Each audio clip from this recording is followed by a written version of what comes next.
ఎగువ నుంచి వస్తున్న వరదతో కృష్ణమ్మ పరవళ్లు తొక్కుతోంది. ఎగువ నుంచి జూరాల జలాశయానికి 1,25,000 క్యూసెక్కులు ప్రవాహం వస్తుండగా 14 గేట్లు ఎత్తి 1,26,630 క్యూసెక్కుల నీటిని శ్రీశైలానికి విడుదల చేస్తున్నారు. జూరాల నీటి నిల్వ సామర్థ్యం 9.657 టీఎంసీలు కాగా 7.894 టీఎంసీలను కొనసాగిస్తున్నారు. ఎగువ దిగువ జూరాలలో విద్యుత్ ఉత్పత్తి చేస్తున్నారు. జూరాల సహా సుంకేసుల నుంచి శ్రీశైలానికి 2,13,824 క్యూసెక్కులు చేరుతోంది. 4 స్పిల్వే గేట్లు ఎత్తి 1,06,976 క్యూసెక్ల నీటిని నాగార్జున సాగర్ కు విడుదల చేస్తున్నారు. ఎడమగట్టు విద్యుత్ కేంద్రం నుంచి 35,315 క్యూసెక్లు, కుడిగట్టు విద్యుత్ కేంద్రం నుంచి 30,229 క్యూసెక్లు దిగువకు వెళ్తుండగా శ్రీశైలం నుంచి 1,72,520 క్యూసెక్లు దిగువకు వెళ్తోంది.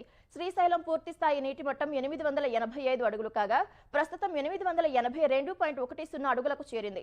ప్రాజెక్టు నీటి నిల్వ సామర్థ్యం 215.80 టీఎంసీలకు ప్రస్తుతం 200 టీఎంసీలకు చేరువైంది. అటు నాగార్జున సాగర్ కు 1,17,000 క్యూసెక్కుల వరద చేరుతోంది.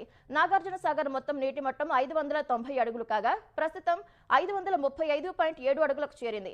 జలాశయం నీటి నిల్వ సామర్థ్యం 312.04 టీఎంసీలు కాగా ప్రస్తుత నీటి నిల్వ 179.48 టీఎంసీలకు చేరింది. సాగర్ నుంచి 4,646 క్యూసెక్కుల నీటిని కాల్వలకు వదులుతున్నారు.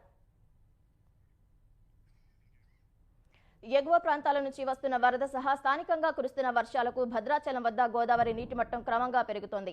ఈ ఉదయం 11 గంటలకు గోదావరిలో మట్టం 24 అడుగులకు చేరింది. ఎగువ ప్రాంతాల నుంచి వరద వస్తున్నందున నీటి మట్టం పెరిగే అవకాశం ఉందని అధికారులు చెబుతున్నారు. గోదావరి నీటి మట్టం పెరగడంతో స్నాన ఘట్టాల మెట్ల వరకు వరద చేరింది. స్నానాలు ఆచరించే భక్తులు లోతుకు వెళ్లకుండా ఒడ్డునే స్నానాలు చేయాలని అధికారులు బోర్డులు ఏర్పాటు చేశారు. 4 గజ ఈతగాళ్లను నది వద్ద ఉంచారు. అత్యవసర పరిస్థితుల్లో ఉపయోగించడానికి లాంచీలు, పడవలను సిద్ధం చేశారు.